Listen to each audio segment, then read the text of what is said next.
पिता का पिता दादा, इंग्लिश में ग्रैंडफादर। माँ की माँ नानी, पिता की माँ दादी, इंग्लिश में ग्रैंड मदर। बेटे की पत्नी बहू, बहू की जगह लिख सकते हैं पुत्र वधू। बहू की जगह क्या लिख सकते हैं? पुत्र वधू। तो अगर आप लड़के हो तो आपकी पत्नी आपकी क्या कहलाएगी?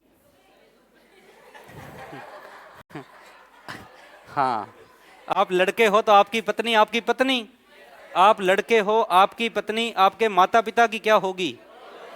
बहू होगी। आपकी पत्नी आपकी बहू है कि आपके माता पिता की बहू है? माता पिता की बहू है। कई यहाँ पे कंफ्यूज होते हैं, कई कहते हैं जी दोनों की बहू है। दोनों की नहीं है, एग्जाम में हमारे माता पिता की है, ये ध्यान रखो।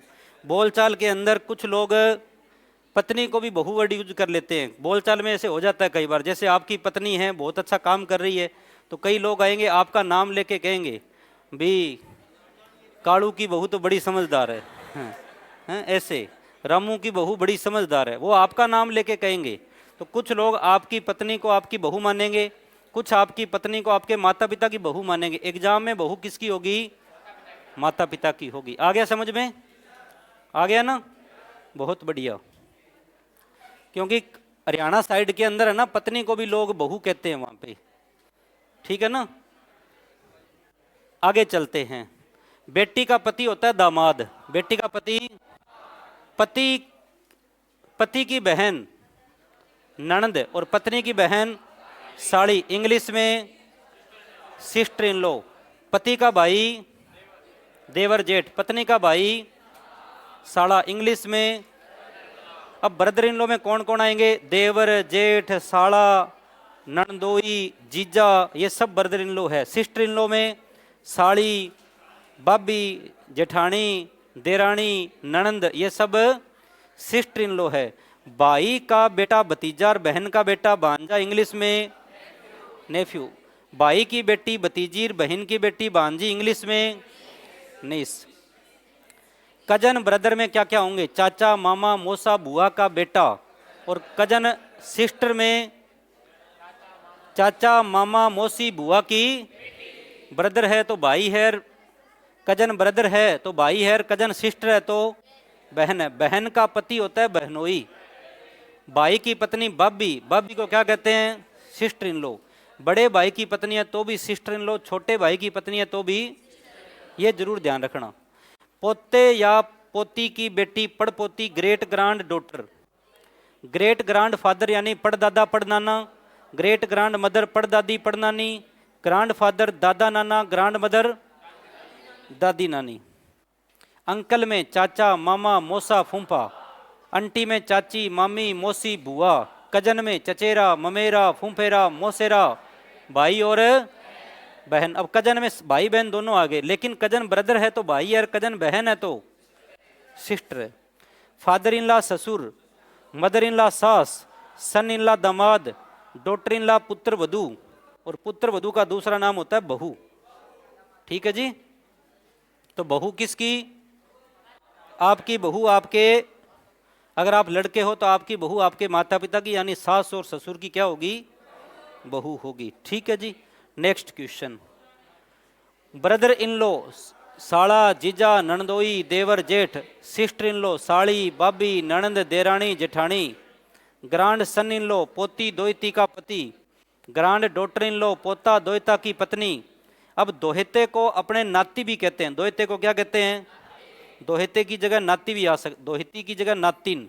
दोहिती को कहते हैं नातिन और दोहिते को कहते हैं नाती। दोहिते का मतलब हो गया नाती, ध्यान रखना। ठीक है जी। ग्रांड सन पोता दोहिता, ग्रांड डॉटर पोती दोहिती। फिर हमने पढ़ा स्टेप, स्टेप यानी सोतेला, स्टेप यानी सोतेला। उसके बाद में मां की तरफ से रिश्ते को मातृक यानी मैटरनल कहा जाता है, जबकि पिता की तरफ से रिश्ते को पैटर्नल कहा जाता है। नाम से किसी का जेंडर पता नहीं चलता, जैसे संदीप, संतोष, मदन, पप्पू। यदि कोई तस्वीर की ओर इशारा करके कहता है तो वह लड़का है, यदि कोई तस्वीर की ओर इशारा करके कहती है तो वो लड़की है। अब यहाँ से पता चलेगा, नाम से पता नाम चाहे आपको लड़के का लगे, लेकिन पीछे लगा है तस्वीर की ओर इशारा करके कहती है लड़की है। नाम चाहे लड़की का लगे, तस्वीर की ओर इशारा करके कहता है तो लड़का है। ठीक है। व्यक्ति का अर्थ होता है पुरुष और महिला दोनों। यहां से लिखना शुरू कर दो। व्यक्ति का अर्थ होता है पुरुष और महिला दोनों। व्यक्ति के अंदर पुरुष भी होगा, महिला भी होगा। जैसे क्वेश्चन आता है कि राजस्थान का जनसंख्या घनत्व कितने व्यक्ति प्रति वर्ग किलोमीटर है, तो 2011 की जनगणना के अनुसार 200 व्यक्ति प्रति वर्ग किलोमीटर राजस्थान का जनसंख्या घनत्व है। यानी 1 वर्ग किलोमीटर में 200 व्यक्ति निवास करते हैं। व्यक्ति में पुरुष महिला दोनों आते हैं। एक होता है इकलौती संतान। इकलौती संतान का अर्थ होता है पुत्र हो या पुत्री एक ही होगा। ये नोट कर लेना। इकलौता पुत्र, इकलौते पुत्र का मतलब है पुत्र तो एक होगा, उसके दूसरा पुत्र नहीं होगा लेकिन पुत्री हो सकती है। और इकलौती पुत्री का अर्थ है पुत्री एक ही होगी, दूसरी पुत्री नहीं लेकिन दूसरा पुत्र हो सकता है। नोट कर लो जी, नोट करें।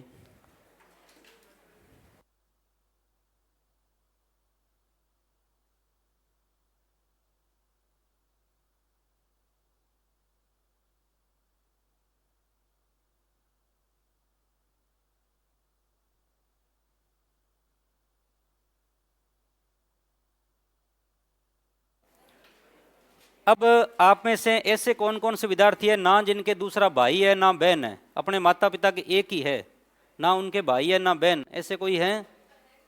कोई है तो बताओ। ऐसा कोई नहीं है। अगर कोई है जिसके ना तो भाई ना बहन, वो क्या कहेगा? मैं अपने माता पिता की इकलौती संतान हूँ। इकलौती क्या हूँ? ऐसे वो बोल सकता है जिनके ना दूसरा भाई ना दूसरी बहन, वो बोल सकते हैं। उसके बाद में बात करें इकलौता पुत्र, ऐसे वो बोल सकते हैं इकलौता पुत्र जिनके दूसरा भाई नहीं है, बहन भले ही हो। दूसरा भाई कौन कौन है जिनके दूसरा भाई नहीं है? अब ये अपने माता पिता के इकलौते पुत्र है। बहन इनके अलग अलग हो सकती है संख्या, नहीं हो तो भी बात नहीं, 1 2 3, इनके दूसरा भाई नहीं है। इकलौती पुत्रियां कौन कौन है? अब इनके दूसरी कोई बहन नहीं है, भाई कितने भी हो।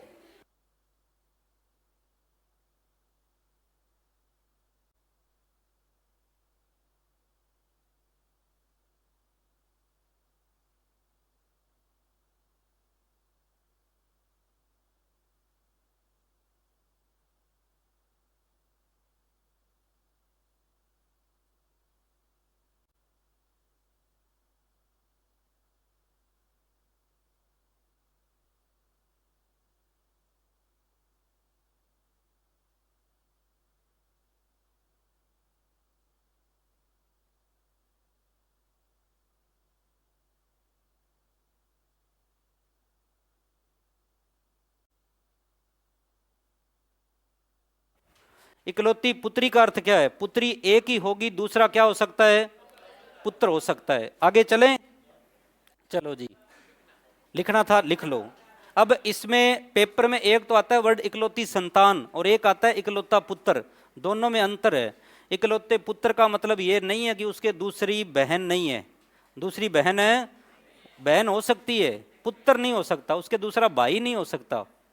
अगर आप इकलौते हो मतलब आप लड़के हो और आपके दूसरा भाई नहीं है, बहन चाहे है चाहे नहीं है, आप कह सकते हो कि मैं इकलौता पुत्र हूँ। बहन चाहे 1 हो 2 हो 3 हो ना हो। समझ में आया? लेकिन आपके ना भाई है ना बहन है तो आप क्या कहोगे? इकलौती संतान। इकलौती पुत्री का अर्थ है दूसरी पुत्री नहीं होगी, पुत्र हो सकता है। आगे पढ़ें। चलो, उसके बाद में तस्वीर की ओर इशारा, इसको लिखने की जरूरत नहीं है। तस्वीर की ओर इशारा करते हुए कहा जाए तो यह संभव है कि तस्वीर खुद की भी हो सकती है, लेकिन किसी व्यक्ति की ओर इशारा करते हुए कहा जाए तो वो खुद हो नहीं सकता। उसके बाद में आगे लिखो, आप लिखो। अब लिखो परिवार। परिवार यानी फैमिली। परिवार यानी फैमिली। परिवार जिसको अपने कहते हैं फैमिली। अब परिवार होते हैं 2 प्रकार के। परिवार कितने प्रकार के? 2 प्रकार के। एक होता है एकल परिवार और दूसरा होता है संयुक्त परिवार। आपके एग्जाम में प्रश्न आता है संयुक्त परिवार का, और संयुक्त परिवार का आया है प्रश्न। परिवार दो प्रकार के हैं, एकल परिवार और संयुक्त परिवार। एकल परिवार वो है जिसमें दो ही पीढ़ी होती है, ज़्यादा से ज़्यादा कितनी पीढ़ी? दो, और कम से कम एक भी हो सकता है, ना उसके आगे ना उसके पीछे। ठीक है जी। फिर आप कहोगे वो परिवार कैसे हुआ? जैसे माता पिता और उनके बेटे बेटी और उनके बेटे बेटी, बस इतने ही हैं, तो ये परिवार है एकल परिवार। माता पिता और उनके बेटे बेटी, परिवार कौन सा? एकल। अब दादा दादी साथ है तो परिवार है संयुक्त। संयुक्त परिवार में क्या होगा? दादा दादी होंगे। दादा दादी नहीं भी है, एक है दादा दादी में से दुनिया में, तो भी वो संयुक्त परिवार ही है। दादा दादी, उनके बच्चे, बच्चे कौन कौन हो गए? इनकी संतान, संतान का मतलब यहाँ पे हो गया इनके बेटे और बेटी, यानी इनके बेटे और इनकी बेटी। अब बेटे हो गए, बेटों, अगर बेटे शादीशुदा है तो उनके बच्चे भी होंगे। चलो जी, तो बेटों की पत्नियां यानी पुत्र वधू, पुत्र वधू के बाद में पोते पोती, बस शॉर्ट में लिख लो। ये कौन सा परिवार है जी? संयुक्त परिवार है। संयुक्त परिवार में कम से कम 3 पीढ़ी होती है, कम से कम 3, ज़्यादा से ज़्यादा कितनी भी हो सकती है, जैसे परदादा हो, समझ में आ गया? तो 4 पीढ़ी। पेपर में 4 पीढ़ियों तक आता है प्रश्न, परदादा तक आता है, परदादा से ज़्यादा नहीं आता, और सामान्य तो दादा तक ही आता है। ठीक है जी। तो दादा दादी, उनकी संतान, उनके बेटे, बेटों की पत्नी यानी उनकी पुत्र वधू और उनके पोते पोती। अब ये जो इनकी बेटी है वो इनके पोते पोतियों की क्या हो गई? बुआ हो गई। क्या हो गई? बुआ। इनके बेटों की तो हो गई बहन, और पोते पोतियों की ये क्या हो गई? बुआ। यानी आपके दादाजी की बेटी, आपके दादा की बेटी, आपके पिताजी की क्या है? बहन। आपकी क्या लगेंगे? बुआ। तो बुआ कुंवारी भी हो सकती है और बुआ शादीशुदा भी हो सकती है। बुआ कुंवारी भी हो सकती है और बुआ शादीशुदा भी हो सकती है। बुआ होती है 2 प्रकार की। कैसी? एक तो अविवाहित, और एक बुआ होती है विवाहित। दूसरी बुआ होती है, पेपर में दोनों ही प्रश्न आ गए। एक बार आया तब बुआ अविवाहित थी, पहली बार आया प्रश्न तब बुआ थी विवाहित, और दूसरी बार दिया तब क्या थी? तो बुआ चाहे अविवाहित हो और बुआ चाहे विवाहित हो, हमेशा संयुक्त परिवार में शामिल होगी, लेकिन फूफा संयुक्त परिवार में शामिल नहीं होगा, ध्यान रखना। चाहे आपका फूफा है, चाहे आप किसी को कल को किसी के फूफे बनो, आप संयुक्त परिवार के सदस्य नहीं हो, बुआ शामिल होगी। समझ में आ गया? आ गया तो आगे लिखो जी आगे। तो आगे लिखो।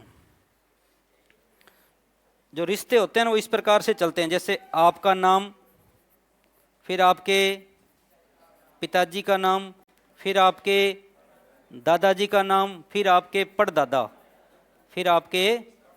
पड़दादा, यहां तक आता है क्वेश्चन। लेकिन पड़दादा का जो पिता होता है वो होता है लड़दादा। पड़दादा का पिता क्या होता है? और लड़दादा का पिता होता है सड़दादा। ये हमारी पीढ़ियां चलती है। पुराने टाइम में होते थे पड़दादा, लड़दादा, सड़दादा। आजकल ज़्यादा से ज़्यादा पड़दादा ही होता है, इससे ज़्यादा पीढ़ी आगे जाती नहीं है। और कईयों के तो दादा ही नहीं देखा होता। आप में से हाथ खड़े करना जिनके लड़दादा है दुनिया में। लड़दादा है किसी के? नहीं है ना। पड़दादा किसके? पड़दादा, इनके पड़दादा है, बहुत किस्मत वाले हैं ये, इन्होंने पड़दादा देखा है। और दादा किस किस के हैं? दादा भगवान की दया से सबके ही हैं। किसके नहीं है दादा? हाथ खड़े करो। इनके दादा ही नहीं है बेचारों के। हाँ चलो, तो पेपर में ज्यादातर प्रश्न पता है कहां से आता है? दादा तक। और ज्यादा से ज्यादा कहां तक आया है?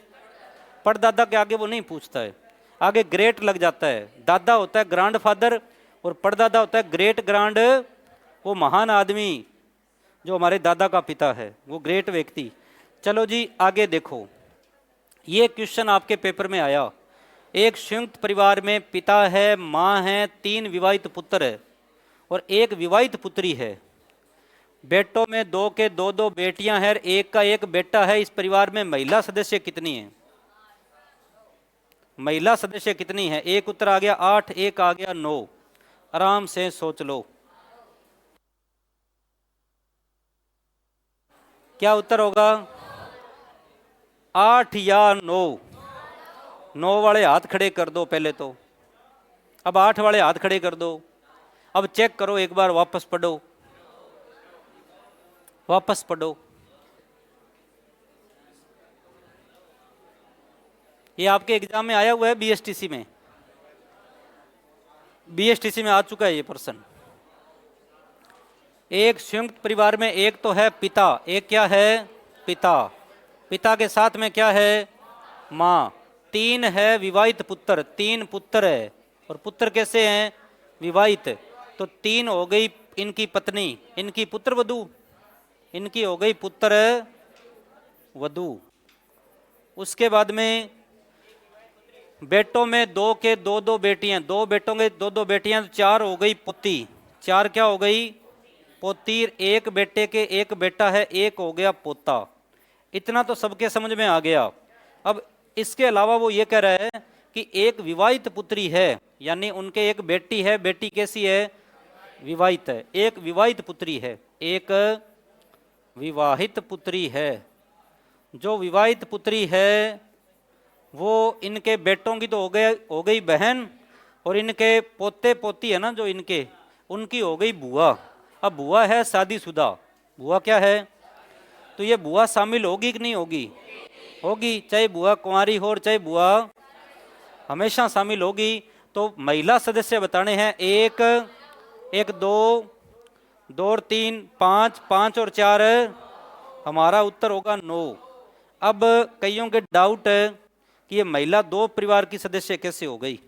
भी ये महिला तो अपने माता पिता के परिवार की भी सदस्य है, और ये शादी हो गई तो बच्चों के फूफा जी के परिवार में चली गई, तो इनके फूफा के परिवार की भी ये क्या हो गई? सदस्य। महिला 2 परिवार की सदस्य होती है। महिला कितने परिवार की सदस्य होती है?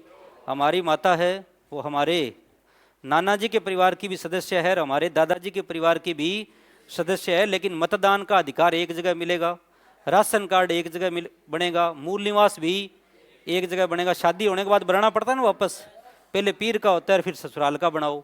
पुरुषों को नहीं बनाना पड़ता, भी पहले आप पीर में रहते थे अपने और अब आप ससुराल का बनाओ। बनाना पड़ता है क्या? किसको बनाना पड़ता है? महिलाओं को। पीर तो पुरुषों को भी होता है, भी आप अपने घर पे रह रहे हो, वो आपका क्या है? आपका पीर में हक है, ससुराल में आपका कोई हक है? महिलाओं का दोनों जगह अधिकार है, पीर में भी अधिकार है, ससुराल में भी अधिकार है। पिता की संपत्ति में भी अधिकार है, पति की संपत्ति में भी अधिकार है। ठीक है जी, बोलो। अगर लड़का गर्जवाई है तो रियल में ये गर्जवाई तब है जब उसके पीछे कुछ है नहीं, फिर वो एक जगह का ही है, फिर वही उसका पीर है और वही उसका ससुराल है, फिर तो एक ही हो गया। हाँ, बाकी इस क्लास में कोई है तो बताओ, नहीं है ना, तो पंगे नहीं लेने। हाँ चलो जी, मजबूरी में होते हैं, बाकी जो शौक से होते हैं वो थोड़े दिन के लिए होते हैं।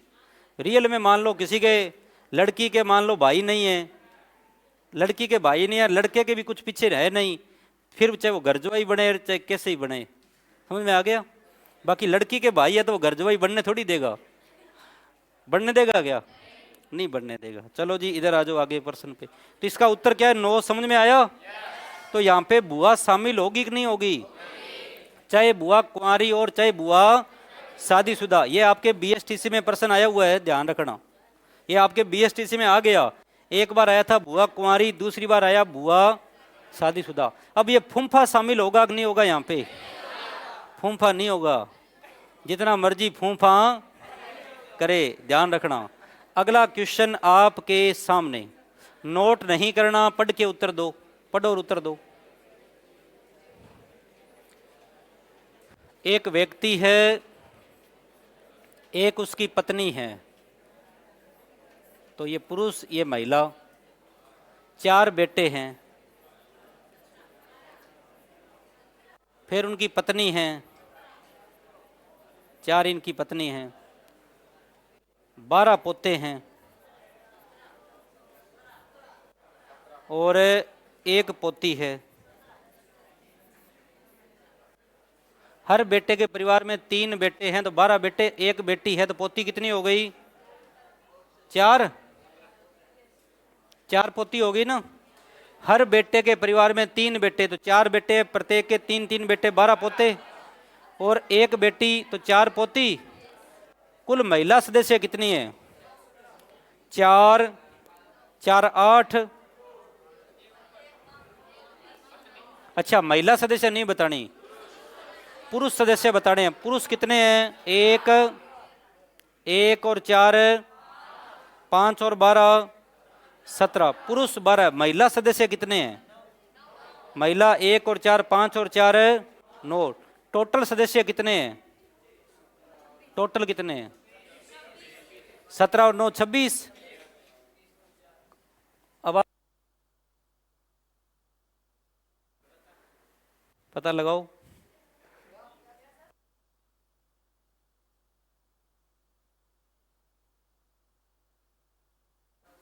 अगला क्वेश्चन आपके, इससे पहले आगे लिखो नया टाइप, लिखो रिश्ते। रिश्ते कितने प्रकार के होते हैं? 2 प्रकार के। यहां से भी आपके एग्जाम में प्रश्न आ गया। रिश्ते यानी रिलेशन। रिलेशन होते हैं कितने प्रकार के? 2। लिखो 2 प्रकार कौन कौन से? एक होता है खून का रिश्ता। कौन सा रिश्ता होता है? खून का रिश्ता। खून का रिश्ता।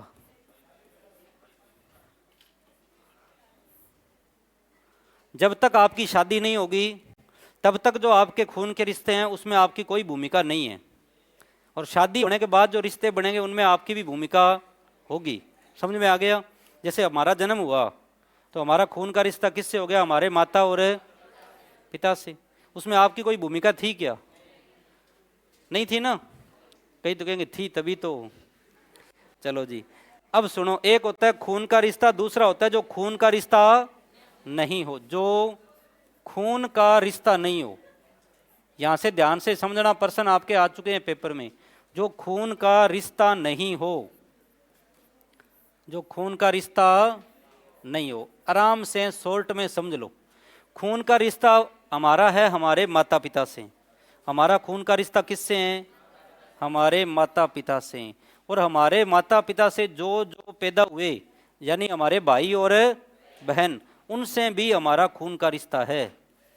हमारे भाई से और हमारी बहन से भी हमारा खून का रिश्ता है। हमारे माता पिता से भी हमारा खून का रिश्ता है। हमारी माता का जिनसे जन्म हुआ, हमारे नाना और नानी, नाना और नानी, इनसे भी हमारा खून का रिश्ता है।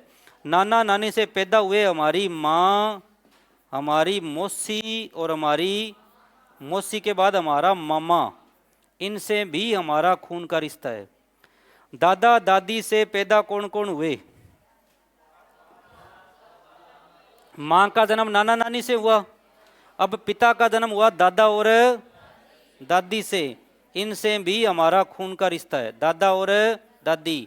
और दादा दादी से पैदा हुए हमारे पिता, हमारे चाचा ताया और हमारी बुआ, इनसे भी हमारा खून का रिश्ता है। ध्यान रखना, इन सब से आपका खून का रिश्ता है।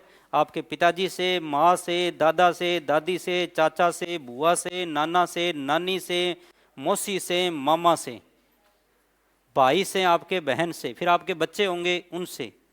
लेकिन अब इधर आ जाओ, पति का पत्नी से, पत्नी का पति से खून का रिश्ता। ये लाइन लिख लो कॉपी में, प्रश्न यहीं से आ रहा है। पति का पत्नी से, पति का, लिखो पति का पत्नी से, पति का पत्नी से, तथा पत्नी का पति से, पत्नी का पति से खून का रिश्ता नहीं होता। होता है कि नहीं होता? नहीं होता। मुस्लिम समाज में थोड़ा सा होता है, उन पे ध्यान नहीं देंगे। वो कहते हैं मामे दी धी तो पूछना ही की। मतलब मामा की बेटी बहन से शादी हो जाती है, अपने नहीं होती। अपने तो मामा की बेटी बहन क्या मानते हैं, बहन मानते हैं। तो उन पे कृपया ध्यान यहाँ पे नहीं देंगे, अन्यथा क्वेश्चन एग्जाम में गलत हो जाएगा। पति का पत्नी से तथा पत्नी का पति से खून का रिश्ता नहीं होता। खून का रिश्ता नहीं होता। और जिनसे खून का रिश्ता होता है उनसे हमारी शादियां भी नहीं होती। आपका जिससे खून का रिश्ता है ना, उससे आपकी शादी नहीं होगी। आपका खून का रिश्ता नहीं भी है, आपकी जो गोत्र है, जो जाति है, वही जाति उस लड़की की है तो भी आपकी शादी नहीं होती। आपकी माता की जाति है, वो भी उस लड़की की है तो भी शादी। अपवाद हर जगह होंगे, उस पर ध्यान है। अपवाद तो ऐसे भी हो सकता है, रियल भाई अपनी रियल बहन से शादी कर ले, वो अपवाद है, उन पे ध्यान है नहीं देना। समझ में आ गया? तो हमारी जाति, हमारी माता की जाति से भी शादी नहीं होती। पुराने टाइम में तो जो हमारी दादी और नानी की जाति है, उनसे भी शादी नहीं होती थी। अभी भी कुछ लोग रखते हैं, फिर शादी नहीं होती तो फिर कहते छोड़ दो, दादी नानी दुनिया में नहीं है अब, फिर ऐसे करते हैं। हाँ। तो पति का पत्नी से तथा पत्नी का पति से खून का रिश्ता नहीं होता। अब खून का रिश्ता किस किस से नहीं होता, एक ही लाइन लिख लो आप, लिखो ससुराल में किसी से भी खून का रिश्ता नहीं होता। चाहे ससुराल लड़के का है चाहे ससुराल लड़की का, ससुराल में किसी से भी खून का रिश्ता नहीं है। बस ससुराल में किसी से भी खून का रिश्ता नहीं होता। ससुराल में किसी से भी खून का रिश्ता नहीं होता। खून का रिश्ता नहीं होता। ससुराल में किसी से भी खून का रिश्ता नहीं होता। चाहे आपका ससुर है, चाहे लड़के हो चाहे लड़की, चाहे आपका ससुर है चाहे आपकी सास है, फिर लड़के हो तो चाहे आपकी साड़ी है चाहे आपका साड़ा है, लड़की हो तो चाहे आपकी ननद है चाहे आपकी देरानी है चाहे जेठानी है, किसी से खून का रिश्ता। समझ में आया? ससुराल में किसी से खून का रिश्ता नहीं होता। अब एक चीज़ ध्यान से समझना, अब देखो आगे वाले में थोड़ी थोड़ी दिक्कत आती है कईयों के। बाय द वे यहाँ से प्रश्न कभी आ गया तो दिक्कत आएगी। भाई से खून का रिश्ता है लेकिन भाभी से खून का रिश्ता, मामा से है लेकिन मामी से, बुआ से है लेकिन फूफा से, मौसी से है लेकिन मौसा से। समझ में आ गया? देखो काका से है लेकिन काकी से, ताए से है लेकिन ताई से, खून का रिश्ता नहीं है। आ गया समझ में? लेकिन आपके भाई से आपका खून का रिश्ता है, आपकी भाभी से आपका खून का रिश्ता नहीं है। लेकिन भाई और भाभी के जो बच्चे हैं उनसे आपका खून का रिश्ता है कि नहीं है? उनसे फिर है। तो सोचने वाली बात है ना। भाई से हैं, भाभी से नहीं है, भाभी के बच्चों से हैं। मामा से हैं, मामी से नहीं है, मामा मामी के बच्चों से है। बुआ से हैं, फूफा से नहीं है, बुआ फूफा के बच्चों से है। अगर फूफा से होता तो वो हमारा फूफा होता ही नहीं। इसलिए तो समझ में आ गया? एक लाइन लिखो आगे, एक लाइन और लिख लो। यहाँ पे तो सारा एक साथ ही आ गया। ससुराल में किसी से खून का रिश्ता नहीं होता। आगे एक लाइन लिखो, लिखो मामा मामा मौसी, मामा मौसी, बुआ, चाचा ताया, चाचा ताया, चाचा ताया, और भाई और बहन। ताया पिताजी का बड़ा भाई, हाँ, जिसको ताऊ कह दो, ताया कह दो, कई बाबा कहते हैं, अलग अलग जगह अलग अलग नाम है। पुराने टाइम में लोग अपने पिता को तो काका कहते थे, पिता को क्या कहते थे, और पिता के बड़े भाई को बाबा कहते थे। तो पिता को काका कहते थे, लेकिन काका होता है छोटा भाई, ठीक है जी। और सरदार लोग काका कहते हैं छोटे बच्चे को। सरदार काका किसको कहते हैं?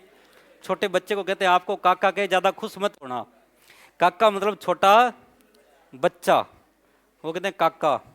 तो इधर देखो जी, माँ, मौसी, बुआ, चाचा, इनके बच्चों से हमारा खून का रिश्ता होगा। इनके बच्चों से हमारा खून का रिश्ता होता है, हमारा खून का रिश्ता होता है। समझ में आ गया जी? आ गया, खून का रिश्ता होता है। इनके बच्चों से खून का रिश्ता होता है, लेकिन इनकी माताओं से क्यों नहीं होता? इनकी माता मौसी है? किसी के माँ से नहीं है, किसी के पिता से नहीं है। कैसे? मामा से हैं इनके पिता, जैसे इनके जो पिता है वो हमारे मामा हैं, लेकिन मम्मी से नहीं है। मौसी से हैं, मौसे से नहीं है। बुआ है, फूफा से है नहीं है। चाचा है, चाची से नहीं है। भाई से हैं, भाभी से नहीं है। बहन से हैं, बहनोई से नहीं है। ठीक है जी, बस बहुत है। इनके बच्चों से हमारा खून का रिश्ता होता है, और जो फ्रेंड का रिश्ता होता है, जो मित्र का रिश्ता होता है, उनसे भी खून का रिश्ता नहीं होता, क्योंकि वो आपका फ्रेंड है, वो आपका खून का रिश्ता होना जरूरी नहीं है। अगर खून का रिश्ता है फिर भी वो फ्रेंड है, तो पहले आपका खून का रिश्ता होगा, फ्रेंड मान्य नहीं होगा। जैसे दो बहनों की शादी एक घर में हो गई, तो वो देरानी जेठानी नहीं होगी, वो दोनों क्या होगी? बहन। दो भाई एक घर में शादी हुई, वो साडू नहीं होंगे, वो भाई है, साडू थोड़ी हो जाएंगे। ये आज के बाद तू मेरा साडू है, नहीं, ऐसे नहीं होगा। अब चलते हैं, क्वेश्चन कैसे आएगा, हम इनको क्यों पढ़ रहे हैं, इनकी जरूरत कहाँ पड़ेगी। प्रश्न लिखो, लिखो बेमेल चुने। क्या चुने? बेमेल चुने, बेमेल चुने। देखते हैं प्रश्न सही कर रहे हो कि नहीं कर रहे हो आप। लिखो दादाजी, आपके टॉपिक दे रखा है बेमेल। टॉपिक क्या है? बेमेल चुने, दादाजी।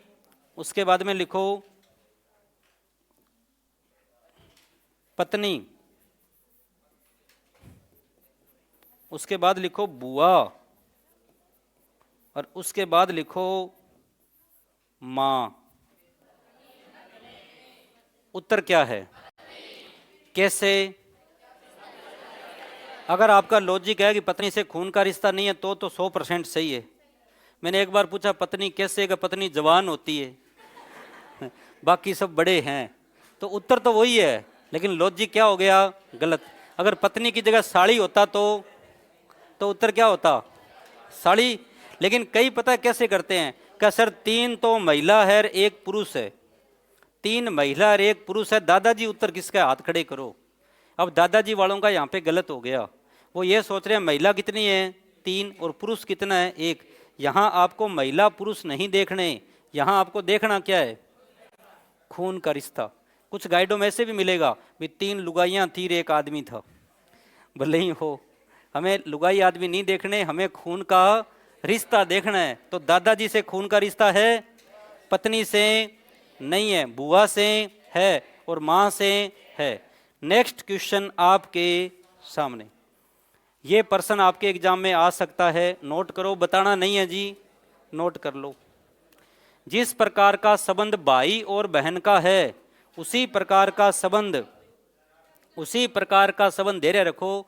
निम्न में से किसका? जिनका उत्तर आ गया पति पत्नी, हाथ खड़े कर देना। पति पत्नी वाले हाथ खड़े कर देना, बाकी वाले सोचो आराम से।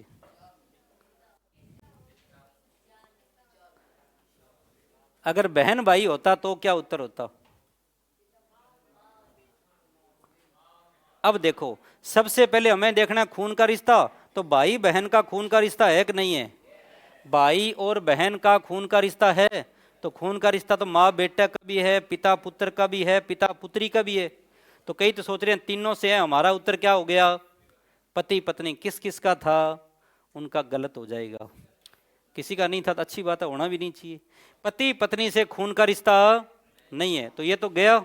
अब इन सब से आपस में खून का रिश्ता है, लेकिन पहले यहाँ पे लिखा है बाहिर, बाद में लिखा है, तो पहले पुरुष फिर महिला, यहाँ पे पहले महिला फिर पुरुष, गलत। यहाँ पे दोनों पुरुष, यहाँ पे पहले पुरुष बाद में महिला।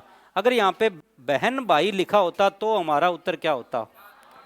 अगर बहन भाई लिखा होता तो हमारा उत्तर होता माँ और बेटा।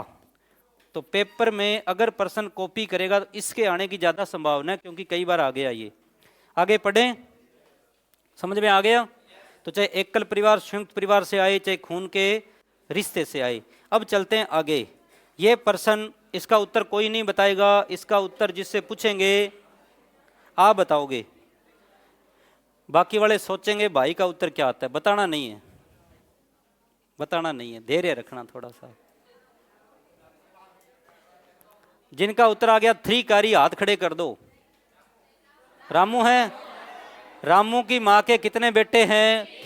पहले का नाम, दूसरे का नाम, तीसरे बेटे का नाम। यह भी एग्जाम में आया हुआ है, दिया था, हाँ आया हुआ है। अगला प्रश्न ये आपके BSTC 2022 में आया था, इसे नोट करें। लो भाई, लो जी। एक परिवार में श्रीमान शर्मा जी और श्रीमती शर्मा जी के 5 बेटी है। बेटी कितनी है? प्रत्येक बेटी के एक पति है। मेरा प्रश्न सुनो, नहीं मैं कह रहा हूं प्रत्येक के एक पति है। पिछली बार भाई कहा था, भाई आ गया, अब की बार पति कह रहा हूं। चलो पहले इसी को कर लो। श्रीमान शर्मा जी और श्रीमती शर्मा जी कितने हो गए? एक श्रीमान शर्मा जी और एक श्रीमती शर्मी जी, नहीं शर्मा जी। श्रीमान शर्मा जी, श्रीमती शर्मा जी, इनके बेटी कितनी है? 5 बेटी है इनके, और प्रत्येक बेटी का एक क्या है? तो भाई एक होगा कि 5 होंगे? एक भाई होगा। तो एक भाई सभी बहनों का भाई होता है, एक बहन सभी भाइयों की। ये मैंने लिखाया था वैसे पेपर में, आपके 2022 में आया था पेपर BSTC में, सीधा सीधा यही आया था, ये नोट कराया था वैसे ही। प्रत्येक भाई, एक भाई प्रत्येक बहन का भाई, और एक बहन प्रत्येक भाई की बहन होती है। तो प्रत्येक बेटी का एक भाई है, बेटियां कितनी हैं? तो 5 के भाई कितना होगा? एक भाई सभी बहनों का भाई है, 5 के लिए 5 भाई नहीं चाहिए, नहीं चाहिए ना। तो इस परिवार में कुल कितने लोग हैं? 8, जिन्होंने 5 बहनों के 5 भाई माने। पहला ही ऑप्शन 12 था। अगर यहाँ पे प्रत्येक बेटी के एक पति होता तो पति एक होता कि 5 होते? अब आप एक मान रहे हो तो गलत मान रहे हो। इसमें गलती लड़के करेंगे, लड़कियां नहीं करेगी। चलो 5 होंगे। अब इस परिवार में अगर ये परिवार, तो जवाई कभी परिवार का सदस्य है? उत्तर क्या होगा? 12 होगा कि 7 होगा? 7 होगा। फिर जवाई शामिल नहीं होंगे, ध्यान रखना। अगला क्वेश्चन आपके सामने, लिखो, नोट करो, नोट करो जी। अगला प्रश्न जो नोट करा रहा हूं, अब की बार आपके एग्जाम में आ सकता है, सीधा सीधा करा दूं नोट। लिखो, कितने थे? हाँ जी, सही बता देना, गलत हो गया तो फिर जो सीधी PPT पढ़ेंगे उनके दिक्कत हो जाएगी। अगला प्रश्न लिखो। एक परिवार में ये आपके आ सकता है एग्जाम में। एक परिवार में प्रत्येक बच्चे के, एक परिवार में प्रत्येक बच्चे के, प्रत्येक बच्चे के, बच्चे का मतलब लड़का होता है कि लड़की? बच्चे 2 ही अच्छे, तो चाहे दोनों लड़के हो चाहे दोनों लड़कियां हो, चाहे एक लड़का एक बच्चे में दोनों आएंगे। पर एक परिवार में प्रत्येक बच्चे के कम से कम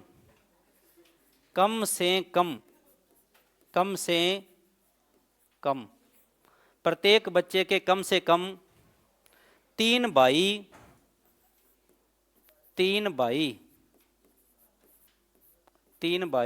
और बताना नहीं है, जिनको आता है कृपया शांति रखना। 3 भाई और 4 बहनें हैं। 3 भाई और 4 बहनें हैं। एक परिवार में प्रत्येक बच्चे के कम से कम 3 भाई और 4 बहनें हैं। तो बताओ, बताना नहीं है भाई, फिर भी बता रहे हो आप, कृपया शांति रखो। तो बताओ, और ये देखो कि आपके अलावा कितने विद्यार्थियों को आ रहा है। पिछले प्रश्न सबको आ रहे थे, यहाँ कईयों की दिक्कत होगी, इसलिए सुनिए। एक परिवार में प्रत्येक बच्चे के कम से कम 3 भाई और 4 बहनें हैं। तो बताओ इस परिवार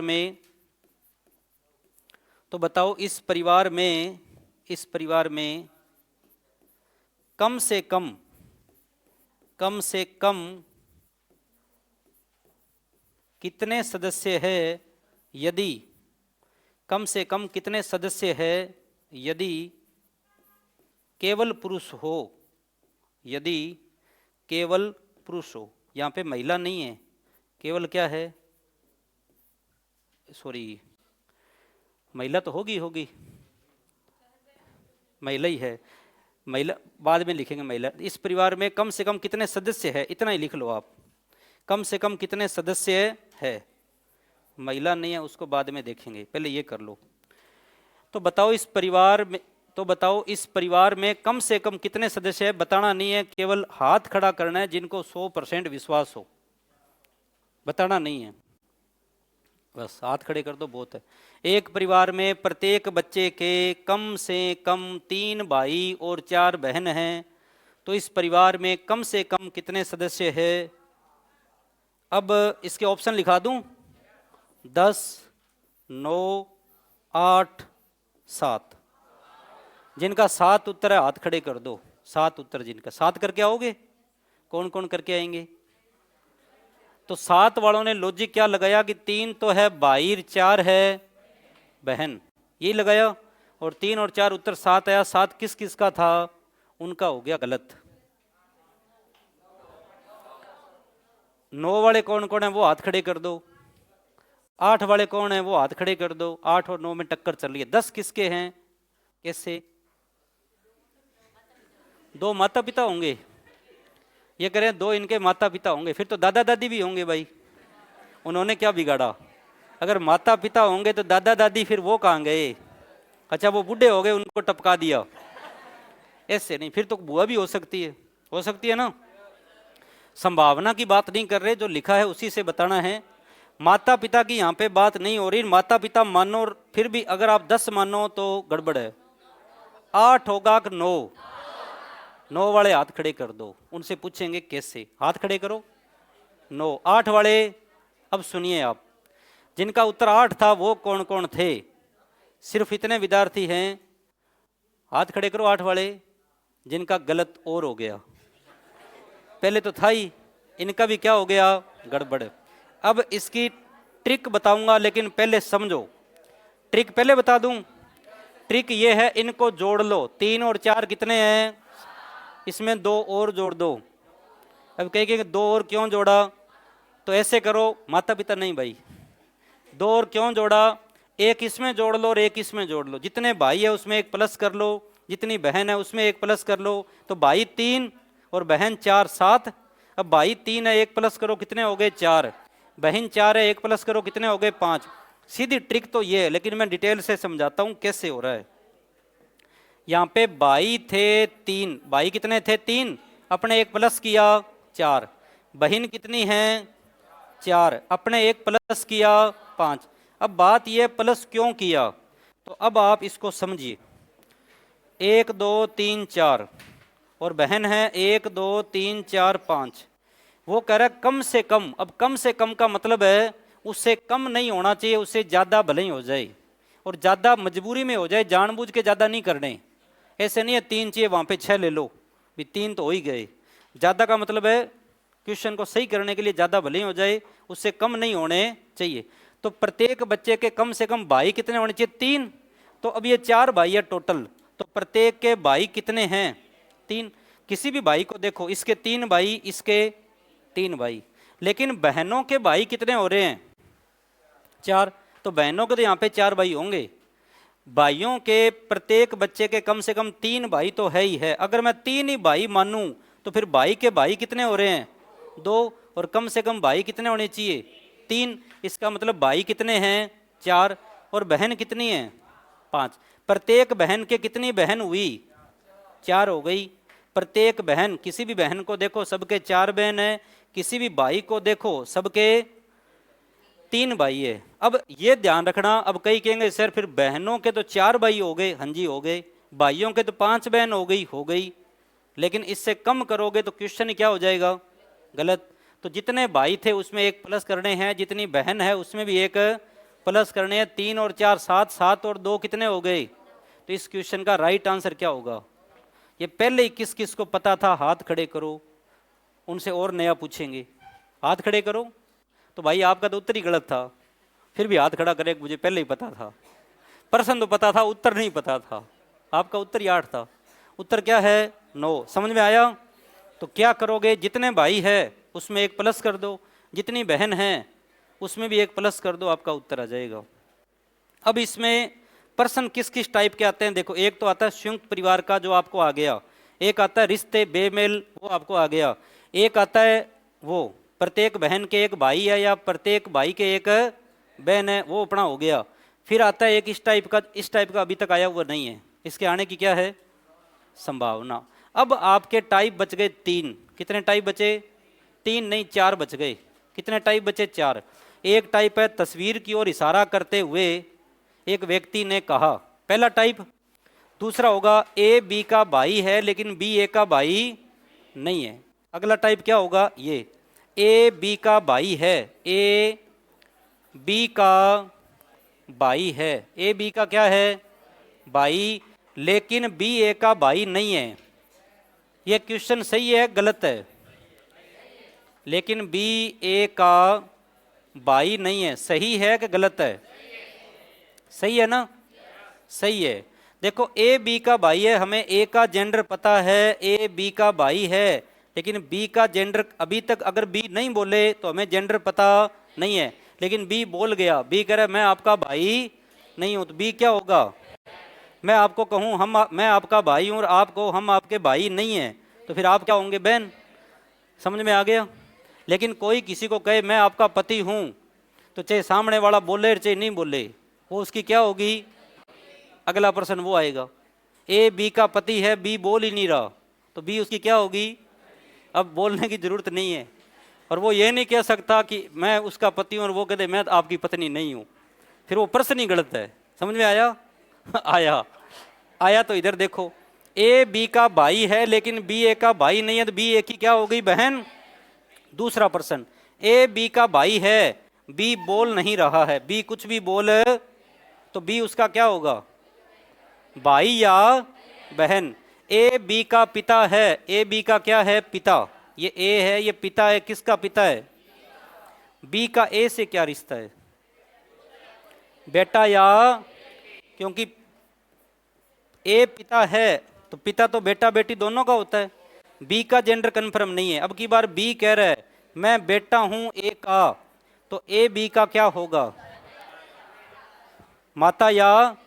यहां से एक बात समझ में आ गई कि जिसका जेंडर कन्फर्म नहीं है कर नहीं सकते, कर नहीं।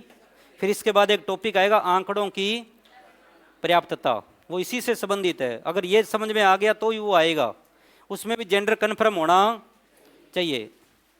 डेटा सिफियंसी, आंकड़ों की पर्याप्तता, यानी आंकड़े 100% हमारे पास होना चाहिए। जहां हमें ऐसे लगे कि वो हमारा भाई बहन है, इसका मतलब हमें पूरी जानकारी नहीं है। ठीक है जी। फिर प्रश्न आएगा दूसरा टाइप, तस्वीर की ओर इशारा करते हुए। फिर तीसरा टाइप, यहां पर फिर 3 प्रकार के प्रश्न आएंगे। 3 प्रकार कौन से वो सुन लो। पी क्यू का अर्थ है पी क्यू की पत्नी, यहाँ पे पहले लिखा है पी और यहाँ पे बाद में लिखा है क्यू, यहाँ पहले पी बाद में क्यू, ये है पहला टाइप। फिर दूसरा टाइप होगा, यहाँ पे पी क्यू की जगह क्या लिख देगा, क्यू पी, क्या लिख देगा, क्यू पी, ऐसे, ये हो गया दूसरा टाइप। फिर तीसरा टाइप क्या होगा, 2 में तो लिख देगा क्यू पी और यहाँ पे लिख देगा पी क्यू, मिक्स पर्सन, यानी पहले वाला पहले फिर बाद वाला पहले फिर मिक्स। और फिर जो आपके एग्जाम में आया हुआ प्रश्न है जिसमें एक ही पर्सन से 5 प्रश्न पूछे, फिर वो समीकरण दे देगा, पजल वाली समीकरण दे देगा, जानकारी दे देगा, 2 पिता है, 3 भाई है, 1 माँ है। समझ में आया। उसके आपके एग्जाम में 3 प्रश्न पूछे थे एक साथ, और एक बार कितने पूछे हुए हैं, 5। तो वो 3 भी पूछ सकता है, 5 भी पूछ सकता है, 2 भी पूछ सकता है। फिर वो होगा सबसे लास्ट टाइप। तो पहले पढ़ेंगे तस्वीर की ओर इशारा करते हुए, फिर पढ़ेंगे प्लस माइनस वाले, फिर पढ़ेंगे ये, फिर इसका उल्टा, फिर मिक्स, और फिर अपने चलेंगे पजल पर। पजल के आपके 2 प्रश्न आए हैं 2 बार बड़े बड़े, फिर पजल पढ़ेंगे। ठीक है जी। तो आज के लिए इतना ही, बाकी पढ़ेंगे कल। आप भी घर से पढ़ के आना जी।